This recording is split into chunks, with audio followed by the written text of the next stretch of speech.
Welcome to our week. Welcome to the beginning of our week. It's our Monday Scramble. We're going to spend the first two segments of the show today on one topic, and that is the Syrian refugee crisis.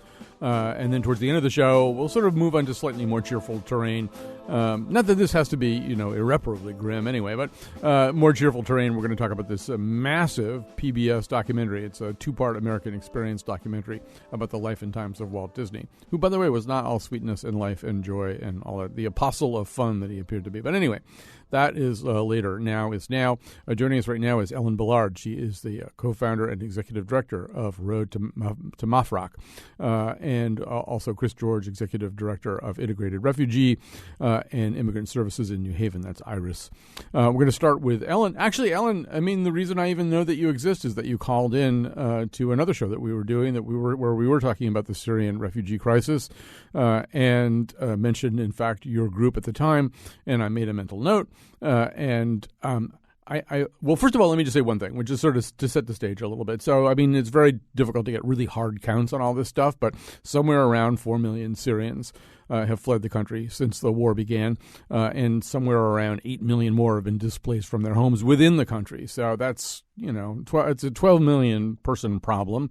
It's not going away. It's not this year's problem. It's not next year's problem. It's a decade-long problem at minimum, and it's a problem which hasn't really been matched with the resources that are needed to address the problem. There's just what's on the table as a way of dealing with this problem is so puny compared to the gigantic size of the problem. So we're going to talk a little bit about that, but also just sort of about how to understand it in more human terms, and I'm kind of doing double duty today too, because I was tasked by my church, by my pastor, to, bring back something to tell us about what we can do.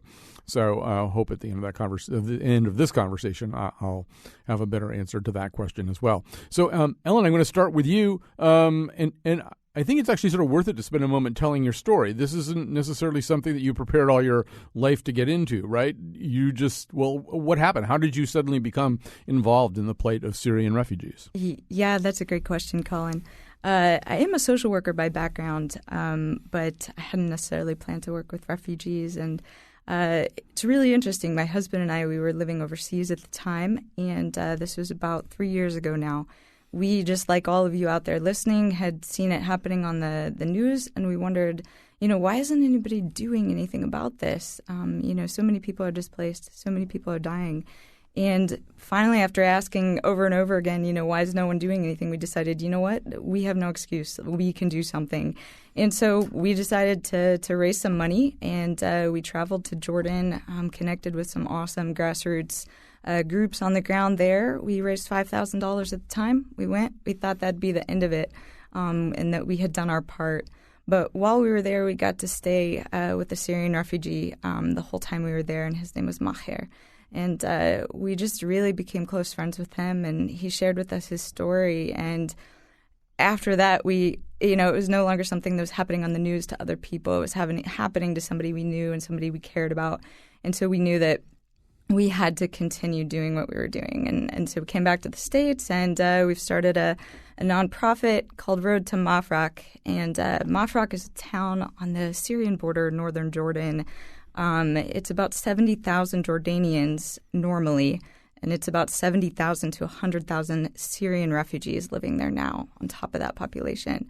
And so we met with refugee families there, and one by one they shared with us their story of leaving Syria and what they'd been through. And we just came to realize that, the road to Mafraq, it was physical, and they were safe now in Jordan, but their journey was far from over. And we wanted to partner with them on that journey. And so that's what we're doing. And our primary focus right now is to increase access to education and healthcare for Syrian and Iraqi refugees in Jordan, and we're working to expand into Lebanon as well. So you started this, about 2.5 years ago? Yep. And you've been going back and forth since then. Correct. So I assume you're watching a bad situation deteriorate. My sense of these kind of first stop countries like Jordan and Lebanon, places where refugees stop maybe on the way to someplace else, maybe not, is that they're bursting at the seams right now. That's a great way of saying it. They're bursting at the seams. Jordan is a country of about 7 million people normally. They have about 700,000 registered Syrian refugees, but it's really well over 1 million. And they're traditionally a very gracious host country. They have, welcomed refugees for decades. And for Jordan to really be taking this on, and for Lebanon and for some of these other countries, it's really more than they can bear right now in terms of their economic security, their physical security. It's really a very deteriorating situation. As we go along here, Ellen's going to kind of give us a sense of what she's seen on the ground, some of the failures, some of the successes. As we add Chris to the conversation, we're going to talk more about what's happened here in the U.S. in terms of U.S. policy, what can happen, what successes there can be in terms of resettling refugees here from this rather small number, which we'll also talk about, of a small approved number of about 10,000. So all of that's ahead of us. If you have your own questions, feel free to tweet us at WNPR Colin. WNPR Colin. Our tweetmaster Greg Hill is in the house and ready for you. And you can also call us at 860-275-7266 if you're listening to the show at 1 o'clock in the afternoon. Don't call us at other times. No one will be here. 860-275-7266. So I'm wondering, first of all, Ellen, about mood. You go back and you were there fairly recently, right? Yeah, I came back a couple weeks ago, actually. I was there in August. And I'm assuming now, as opposed to 2.5 years ago, you're talking to people who are starting to see this as a permanent situation rather than a transitory one. Yeah, it's been a really interesting progression. When we first went about 3 years ago, we sat down with refugee families, and they were much more hopeful. We sat down, we shared tea with them, and they were like, inshallah, God willing, we'll have you as our guest in our home in Syria soon. And now it's much more hopeless. Most of them don't really have a hope to return to Syria, especially if Assad is not removed from power. Groups like ISIS and Jabhat al-Nusra and what they're doing is also making the situation even more bleak for them. But I think from the families' perspectives, their homes are gone, their families have fled, they're all over the Middle East now, they're all over the world, or their families have been killed. There's relatively few schools, hospitals, or jobs available to them. So, even if they want to return, they feel they have little to return to. And I think one man really summed it up well, just the gravity of the situation and the hopelessness. Last time I was there, he's about 50-something years old, and he said, in Syria, I was a lawyer, and here I'm not even a human being. And so I think, there's definitely a sense of growing hopelessness. This weekend, we had a fundraising event for our organization, and there was a Syrian family there. And I met with this woman, and she gripped me by the hands and pulled me close, and she said, I wish you could have known Syria as it was before. It was beautiful, and we were not like this. And, so I think people are just feeling more and more hopeless, and they'd love to return if that was a possibility, sure. But so you're working with sort of indigenous NGOs there, right? Yeah, grassroots, community-based organizations. Give us a sense of one or two of those groups, how you found them, what they do. Sure, yeah. Well, first one that I found, I Googled it. I Googled helping refugees in Jordan. I was desperate to help, and this is what popped up, and turned out to be a really fascinating, awesome group of individuals that we work with. They kind of serve as a conduit for different community-based organizations throughout the country, connecting them with different supplies that they need. But we also work with different community organizations. We work with a local Jordanian church that's helping to meet the needs of Syrian refugees. We meet with another organization based in Amman that has worked with Iraqi refugees actually since 2003, and they've had a lot of amazing programs they're doing there. So these programs aren't working just to meet basic needs. Certainly that's part of it. That's never going to go away, especially as more of the international aid dries up. But we're partnering with organizations that are focusing on longer-term development with these refugee communities, because we all kind of realize they're going to be, they're going to be in Jordan for a while. They may never be able to return to Syria. And if that's the case, they're either going to stay in Jordan or they're going to wait to transition to another country where they can be resettled more permanently. The situation in Jordan is even more complicated because they're actually not allowed to legally work there. And so if they can't go back to Syria, then of course they want to go elsewhere because they want to be able to work. They want to be able to provide for their families. So people hear about this, and look, it's a 4 million person problem, and maybe a 12 million. It's probably a 12 million person problem. It's a long-term problem. So that seems a little overwhelming, and it may seem to people like, well, there's what can anyone do? So give us a success story. Tell us a story of something that worked. Yeah, I think a great story that comes to mind, and kind of the way I tell people, they say, how can you really sleep at night, knowing that these numbers and how big the situation is. The way I do it is I measure it one life and one family at a time. And one of those lives and one of those families is the story of Ali. And their family was fleeing from Syria, and it's a family of about 7 or 8.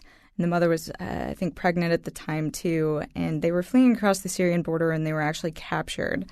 And Ali, at 15 years old, was shot in the head. And they were actually put in jail for a while back in Syria. And then a couple days later, they were able to be released, and they headed back toward the Jordanian border.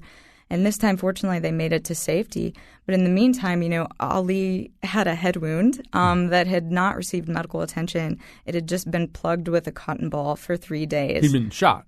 Yeah, he'd been shot in the head, and they'd plugged it with cotton. And so he came over, and he was able to connect with help over in Jordan, in northern Jordan, and get medical treatment. And he went through so many surgeries on his brain. And we met with that family, and Ali's father, he was so proud that, that his son had been restored, that he pulled out the MRI results and, showed us the progression of all these different surgeries. And Ali was the boy who served us tea. And so I think that's a really good success story, but we also can't stop there. So Ali's wound was healed and taken care of, but this family is also facing, just a continued situation of what do we do for education? What do we do for work? And so Ali's journey is far from over. But I think, in terms of what we're doing, we're really pouring our efforts into schools. We work with a number of different schools across Jordan that, some of these kids haven't been to school in really close to 4 years since they left Syria or since they had to stop going to school in Syria. And so we're working to get those kids plugged back into some form of education so that they can have hope for a future. And we're doing that through our Wings for Dreams campaign. Wings for Dreams. Wings for Dreams. And so when we meet with the kids, we say, what's your dream? And what do you want to do? If you could have anything in life, what would it be? And some of them choose to tell us, I want to be a doctor or something like that. And one situation that stands out to me is a young woman. She was 15 years old. And I said, what's your dream? What could tell me what you would want your life to look like? And instead of saying, I want to be something when I grow up, she said, I want to be surrounded by beauty.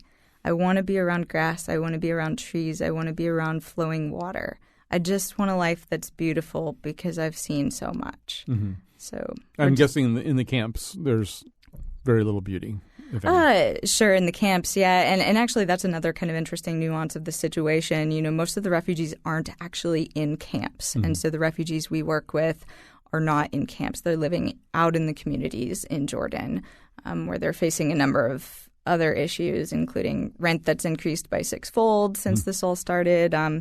But yeah, so this girl's living out in the middle of nowhere in the desert pretty much, with little hope for an education or a future. And she just wants to be surrounded by beauty. All right. Well, we're talking right now to Ellen Ballard and her group. She's the co-founder and executive director of Road to Mafraq. We're going to add to this conversation Chris George. As I said before, Chris George is executive director of Integrated Refugee and Immigrant Services in New Haven. So, Chris George, welcome to our conversation. And I know you and Ellen will probably have some things to share back and forth between you. But I want to begin just by saying, obviously, one of the things you do is help immigrants relocate. In the case of the Syrian immigrants, it seems as though the thing you need to do first is get it to be okay that Syrian immigrants can come here. 10,000 bodies doesn't sound like very much to me. Right. Thanks for having me on the show. Ellen, I want to applaud your work in Jordan. I worked many years in the Middle East, a lot of it in refugee camps, and I know the organizations out there do excellent work, and I really have great respect for people who, get up and leave things here and go out there and help people in need. So I just want to say thank you very much for that great work. I work on the other end with refugee resettlement. And in a way, refugee resettlement is kind of a last resort. Refugees would love to go back to the country they fled, and maybe we should stop for a second and define refugee. It's someone who has been forced to flee their home country because they've been persecuted, because of their race, their religion, nationality, social group, or political opinion. So these aren't people who say, I just want to have a better life and a better job somewhere. They are facing persecution and were forced to flee their countries. So that's a refugee. And, the first choice would be to go home. Maybe the next best thing, if it's possible, to integrate into the country they have taken refuge in.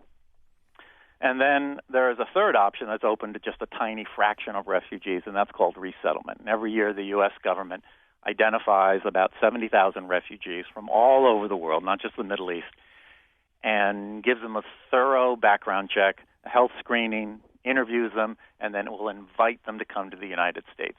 They're placed with one of 350 refugee resettlement agencies like mine, like IRIS in New Haven, 350 spread across the country. And we have been doing this work for, 35 years, since the Refugee Act and since it was organized by the U.S. government. Many of us have been doing refugee resettlement even longer. So there is a mechanism, there's a network in place to resettle refugees, and that's what's just so infuriating, frustrating for us, Colin, when we see that, we've got this enormous humanitarian disaster out there, and the U.S. government's response is so small and timid. Senator Chris Murphy has joined a group of other senators and is finally talking about some numbers that are closer to what the scale of response should be, which is 65,000 Syrian refugees should be brought to the United States over the next year. My organization is actually calling on the U.S. government to go from 70,000 to 200,000, and that's what we've done before, 1980, with right. Vietnamese refugees. So it is possible. The network is there. We can expand and welcome and resettle refugees the way we've been doing it for years. We've got community support. We're all well-established, connected, supported, agile nonprofit organizations. Let's start processing them and bringing them here. Connecticut will play its part. Right now we receive about 550 refugees. These are all different nationalities in Connecticut. We're ready to see that doubled, and IRIS would play its part. I'm getting calls and emails from all over the state, from organizations, from Rotary clubs, from mosques, churches, synagogues, all of them offering help. So we can do it. We just need the political will and the decision to begin the process, gear it up, and respond to this crisis the way we should. I'm going to take a break right here. Before I do, I just want to say that, first of all, we're going to have the websites for both of these organizations that are represented here on the show. They will be linked up to on our show page so that you can find them. Also, on Chris's site, there's some really helpful reading for me. There's other organizations that are doing other kinds of work out in this area, and so there's links to that, too. And there's a lot of information out there, a lot of it very interesting. And there's also links to explain exactly how it is that you could make your voice heard a little bit more in the political structure here in this country in terms of getting that refugee number raised. So let's take a little break, a little pause for reflection. We'll be back in just a few seconds. Give us a call, 860-275-7266 if you have questions, or tweet us at WNPR Colin.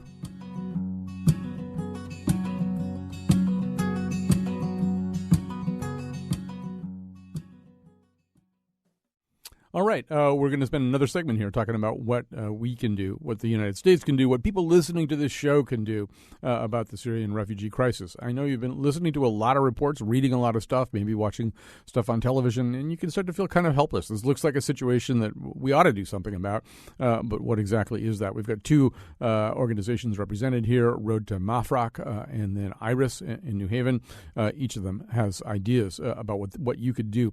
Ellen Ballard from Road to Mafraq, I want to go back to you for a second, because one thing that we didn't really talk about, I was asking you about the mood among refugees in Jordan, but there's another mood that's important, another temperature it's important to take, and that is of the Jordanian hosts. In other words, the country itself, which has its own problems, its own fragile political structure, and so absorbing 700,000 or more refugees into that and making the country feel good enough about it so that they don't change their policies is a whole other task, I assume. So how is that shaping up? How's the situation on the Jordanian side of that question? Yeah, that's an excellent question. I think that it's certainly gotten more tenuous over the past couple of years. One thing that has happened that has had a direct impact on the Jordanian population, as I've alluded to earlier, is just the cost of living increase. And so in Mafraq, for example, small town on the border of Syria in northern Jordan, rent is increased by sixfold. And that's for, your everyday Jordanian has to pay that as well. So if they were paying $50 a month, they're now paying $300 a month. And in addition to that, they're not seeing more jobs, and in some cases they're losing their jobs. And so I think that's caused a lot of animosity. It's straining the economy. Kind of on the flip side of that, I guess. I mean, there's increased needs for certain items, clothing, food. So some grocery stores and clothing sellers have seen a lot more increase in their business because of the refugees. But obviously that's temporary and it's not very sustainable. I think one of the biggest impacts that's hit Jordan is just its impact on the tourism industry by having all the refugees coming in, and then also just kind of talk of ISIS. I mean, I think if you watch the news at all, it really does kind of seem like if you go to the Middle East, something very bad will happen to you, which is really not the case at all, and is certainly not my experience. But nonetheless, it's hurt the tourism industry, which was their primary driver of their economy. So all of this combined has really kind of started to strain not just the government, but the people themselves and kind of their attitude to having refugees coming in. I would assume that one way of putting a little bit of balm on that wound would be, and I think some of the NGOs you work with do this, direct some services to poor Jordanians. Correct. In addition to you can say something about that. Yes, absolutely. I think I can't be quoted directly on this, but I think from my understanding is that there's now kind of a policy that says if you're working with Syrian refugees or Iraqi refugees, you now have to devote at least 50% of your funding or your programming toward Jordanians themselves. So, all of the organizations we work with as well, they're directly trying to help Jordanians too, and certainly not discriminating in that regard. And we don't want to do that either. We've met with Jordanians who've said, we were poor and struggling before this happened. Why did nobody care about us? Why do you only care about the refugees? And so we want our message to be, no, we care about those who are in your community, and that's locals and that's refugees. And so we're here to do our part in supporting that. So, Chris George, I'm going to play just a little bit of White House spokesman Josh Earnest talking about the problem in the way that you referenced in the previous segment. This kind of financial assistance is by far the most effective way for us to meet this urgent humanitarian need. That said, the president has directed his team to consider how we can further scale up our response. Chris, the problem here is, as you alluded to, this, our refugee policy isn't a straight line. It's a roller coaster. It's a continuum. And so, in 1980, it was up over 200,000. In 2002, which was right after 9/11, it dropped to like 27,000. We just weren't taking refugees because who knew who they were. And really, I think you could argue that the political situation here, hasn't really kind of reset since that time. I mean, the refugee numbers numbers have gone up, but certainly not up to 1980 levels. And there is this constant drumbeat of xenophobia and fear. And you're starting to hear people like Congressman Peter King saying, well, we can't let these people in. They might be terrorists. The Islamic State kind of ratcheted this up a little bit, too, by saying they were going to try to insert terrorists or moles or something like that into this refugee population. So how do you overcome that kind of paranoia and suspicion as you argue for a lift in the limits of Syrian refugees? Right. Well, a few things. We first begin by reminding people that this is probably our oldest, most noble national tradition. Let's not forget that. The Statue of Liberty is its symbol. Einstein is refugee resettlement's poster child. This is what defines us. This is what makes us proud, bringing in refugees from all over the world. So we have to have a robust refugee resettlement program. I mean, even when our economy is down, we still need to have a refugee resettlement program. And when people say, we shouldn't be bringing refugees until we can take care of all American-born people, I say we, of course, have to help people born in this country. Absolutely. For every refugee resettlement agency, there should be 1,000 nonprofits that help the general population. And in Connecticut, there are probably 2,000 for every refugee agency. So we need to do both. It's not either or. So that's one point we make. About the fears, we agree 100% no refugee should be brought here without a thorough background check. Department of Homeland Security handles that, and we would never suggest that shortcuts are made or that we bring people without check. What we're saying is put more resources into those background checks, hire more people to conduct them, open up more offices around the region so more people can be processed. There are, you mentioned the number at the top of the program, 4 million refugees from Syria. I am sure the U.S. government can find 65,000 who will pass a background check. Let's gear up, get it started, select the people, and invite them. Even Donald Trump, and, my staff laughed when I mentioned this at staff meeting. Even Donald Trump said we should be accepting Syrian refugees. He said, I'm uncomfortable bringing foreigners in, but, for humanitarian reasons, we need to do it, which reminds me and all of us that this is a tradition that gets broad and strong bipartisan support. I mean, it's worth driving home. There probably is nobody who is no incoming person who is fly-specced more carefully. It's subject to more background checks than a refugee. Refugees have to be screened by the National Counterterrorism Center, the FBI Terrorist Screening Center. They collect biometric information about them, biographical information. They get put into 2 or 3 significant intelligence databases. I mean, really, if you wanted to sneak a terrorist into the United States, trying to do it through the refugee resettlement program would be the dumbest way you could possibly. I mean, that terrorist would be really easy to find. There must be, I'm sure there's lots easier ways to get your mole into a place like this. Ellen, one thing I wanted to ask you about is, and this does come up a lot in the debates, or just people asking questions about it, that there are Arab states nearby that don't really have a refugee program, whether it's UAE or Qatar or Saudi Arabia. They'll put money into this, and sometimes quite a bit of money, but they won't accept refugees. What's your thinking about that? Yeah, I unfortunately I don't feel like I'm an authority on speaking as to why. I have been witness to several ways in which they have helped out in Jordan. I think that one thing I've observed just traveling in some of those countries is that they have a huge migrant population, and by that I mean actually migrant workers, not refugees, and so they kind of outnumber the local population, and they're kind of having some problems because of that.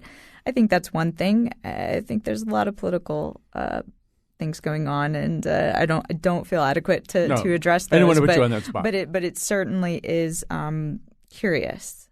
So. And Chris, in terms of refugees that you will eventually be resettling in Connecticut, we don't have a lot of time left here, but maybe you could just sort of give us in a minute or two what that process is. In other words, let's say a Syrian family comes through your pipeline. Where do they wind up? I mean, how do they get resettled?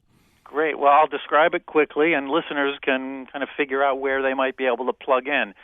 we get an email about 2 weeks before the family arrives. We have to quickly find an apartment.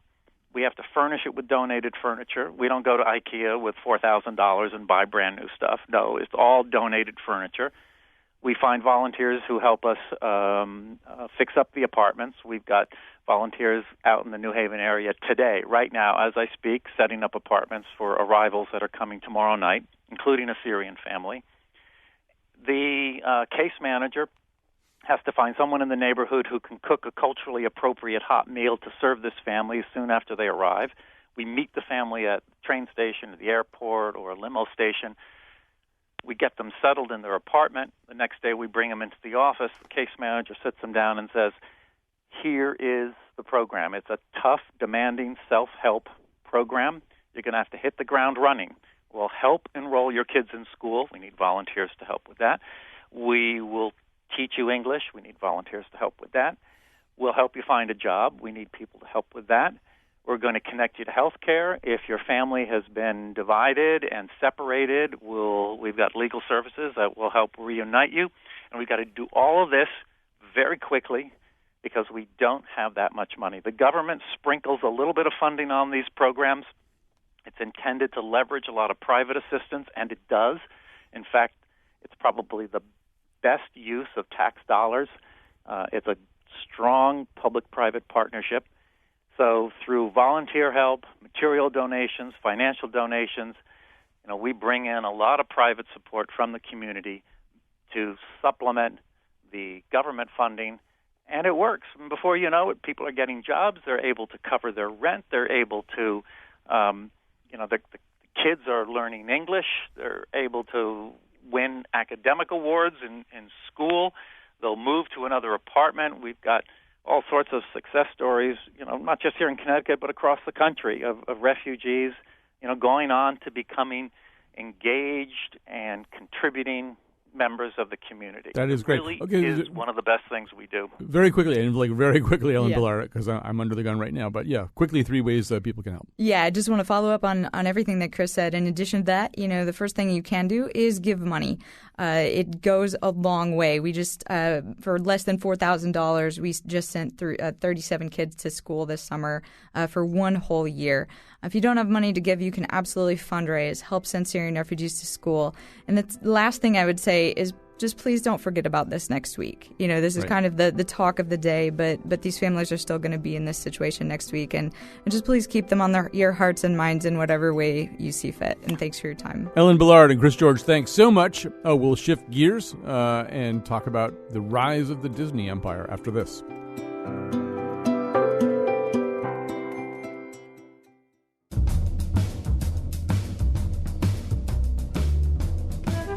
Today's show was produced by Tucker Ives and me, Kyone Wolf. Our interns are Deborah Timms, Zachary LaSala, and Amanda Gallagher.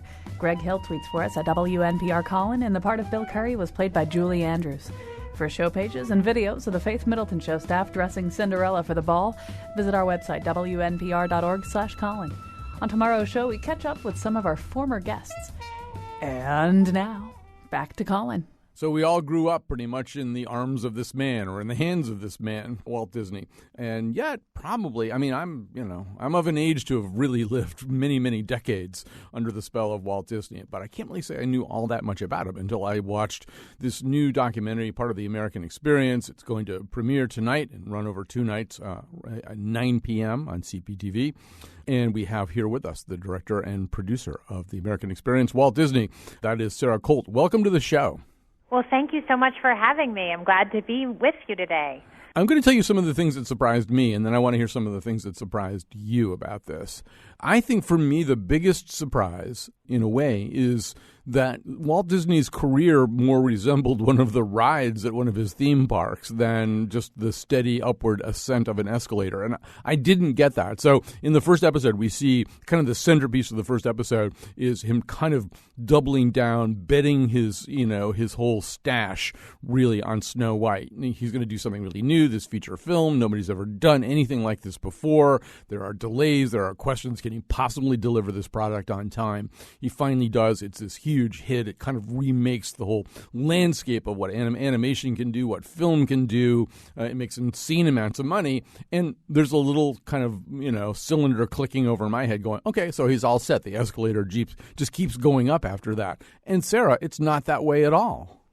No, and I think that that's one of the really surprising things about his career. And I would parse it this way. Number one, Walt Disney didn't care about money. He cared about money only to fund his next idea and his next big project. So he certainly wasn't in it to get rich.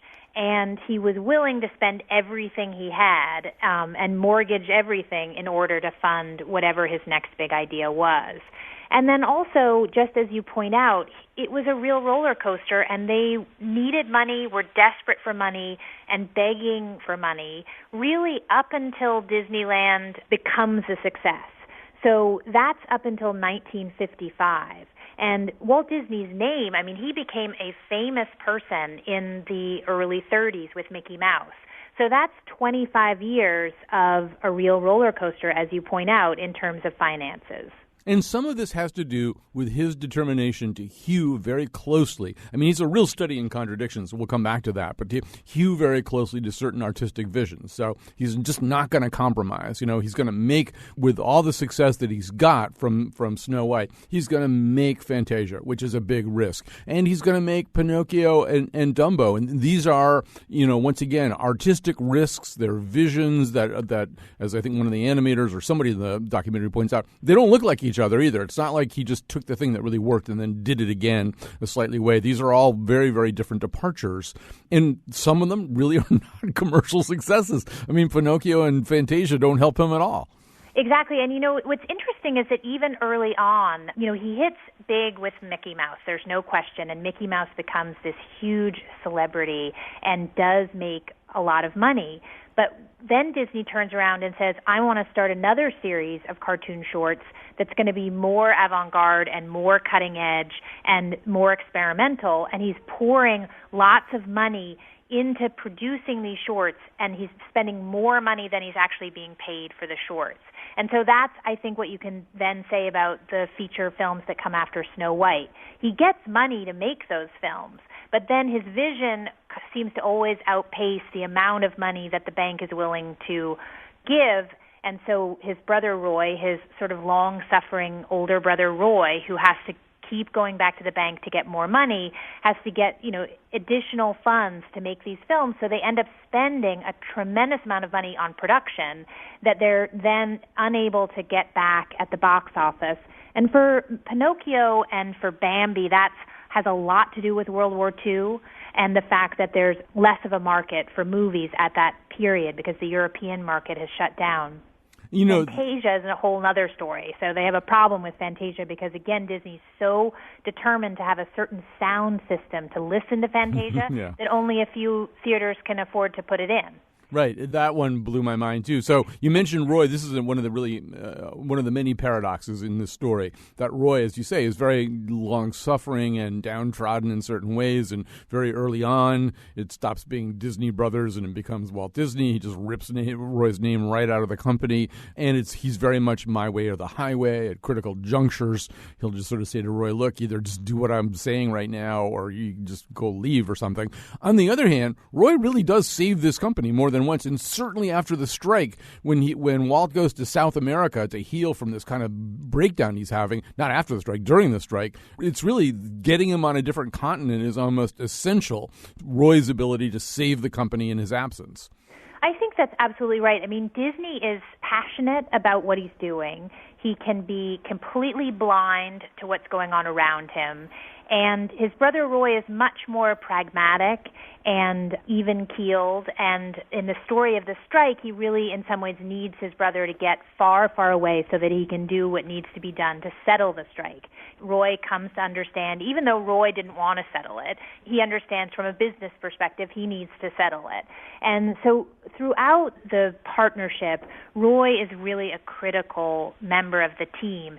And in many ways, you really have to give Roy credit for Walt Disney's success. It's the younger brother Walt's vision and innovation and passion that brings all of this to life. But if he hadn't had Roy, I'm not sure we'd be talking about him. So let's look at another one of the paradoxes. As you say, in some ways he seems like he's not very concerned about money, at least, amassing a lot of money for himself. He's willing to, not that he lived a Spartan existence, but he's willing each time to bet the entire stack of chips on his next vision, and even including, as you say, chips he doesn't even really have, on an artistic vision.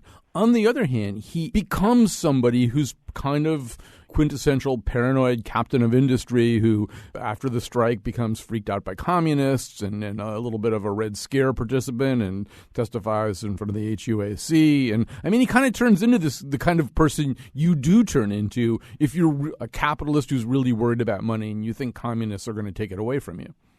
I think you're right. It's a good point. And I think what's so transformative for Disney is the strike that happens at his studio in 1941 when his animators and artists, not all of them, but a large number of them, go out on strike. And Disney just doesn't get it. He doesn't understand how it could have happened. And there were a lot of things that he did personally and were happening at the studio that led to the strike and could have been averted. And the strike, there were lots of moments when it could have gone a different direction if Disney had done different things, maybe taken different advice and listened more carefully. But he doesn't. And he takes that strike so personally, and he is so betrayed by it that it really changes who he is. And what I think is really interesting is that he creates this studio that he wants to be this utopian place. And he builds this incredible campus in Burbank, which is, still houses the Disney company now, and it is a really fantastic place. But it changes things because the company has grown and it just becomes much more corporate. So that when Disney starts to get the idea for Disneyland, what he does is he starts another company, and he starts a little small on the side at the back, in the back lot kind of company, because he can't do what he needs to do as a corporate boss. He needs to be, sleeves rolled up with a bunch of guys in the back trailer doing something exciting in order to achieve his next big vision. So producer Tucker Ives really saw a lot of parallels between Walt Disney and Steve Jobs, who would eventually become the company's largest shareholder. To me, I saw a lot of parallels to Charles Foster Kane. And maybe that's a little bit of who Disney is. He's kind of a fusion of Steve Jobs and Charles Foster Kane. But for me, what I really noticed was, first of all, that the early psychic wound, a really bad and uncertain relationship with his father, a relationship that's so bad that when his father dies, Disney's in South America, he doesn't even want to come home for the funeral. In a very pointed way, he doesn't want to come home for the funeral. And there is that sense that this apostle of joy, this apostle of happiness for America, is at some level not really capable of the kinds of happiness that he's marketing. That not that he's, he plays polo, he does all kinds of things. But there's a little bit of a sense that joy is a very, very hard and high bar for him to clear. Well, it's really interesting because when you read descriptions of him as a kid, he was really extroverted and lots of fun and loved to make jokes, and he liked to dress up, and he actually considered becoming an actor, early on in his life. He loved acting. And so there is something in Disney that I think is very childlike, and he stays somewhat connected to that, I think, throughout his life. But there's no question that what you describe is there, that there's a darker side to him, and that much of his desire for a fantasy escape, a place where you can go and forget the troubles of your everyday life, that comes, I think, from a really personal place. And so he's getting as much joy out of his movies and out of Mickey Mouse as I think the people and the children who love him and love the movies. And then there's no question that Disneyland, he loved Disneyland more than almost anyone else. He spent a tremendous amount of time there. He would spend the weekends there with his wife Lillian. He had his own apartment there. He loved just walking sort of incognito through the crowds and listening to what people thought and improving the rides, but also taking the rides himself. So it's an interesting thing where he's really creating these spaces, I think, to help himself in some ways. We're talking to Sarah Colt, director and producer of American Experience Walt Disney, which is premiering tonight at 9 p.m. on CPTV, which I believe is a TV station located in this building. So the other thing other paradox I'd like to explore with you, I mean, we're not going to talk through this whole thing because people have to watch it and be surprised and make their own little discoveries about it. So back to the Steve Jobs thing. So they're similar in the sense that they are visionaries, but they are these they're kind of imperious. It is kind of my way or the highway. They're control freaks, except that ultimately they have to learn something else or even learn it by accident. And I thought it was very interesting that, kind of in between Snow White and Cinderella, the company's not really doing very well. And Disney gets distracted by a whole bunch of things. I mean, he won't listen to anybody about stuff. He makes kind of a huge sort of social error with Song of the South, where he recruits black intellectuals to kind of brief him on, how this needs to play out, and then completely ignores their advice and makes this movie that some people still find rather offensive, stuff like that. And then he gets interested in these kind of large gauge little trains and starts building these little trains. And while that's happening, Cinderella is finally completed kind of by other people and without his control freakery. And it actually gets the company back where it needs to be. That's a really interesting sort of transition that happens, which is that the movies and the studio, they move forward, and Disney, he always has some control.